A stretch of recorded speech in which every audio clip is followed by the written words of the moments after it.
hizi napendwa, sijui aje niweleze, maana so kwa izira ananifanya nilewe.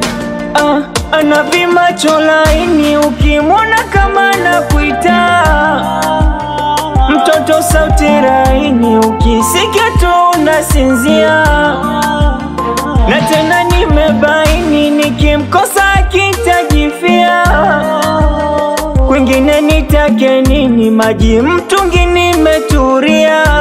Na nimechora na tatu kwa moyo watoke hapo, akakatotoka mtu kananiweka roho juu. So kwa ya mapenzi amenimaliza.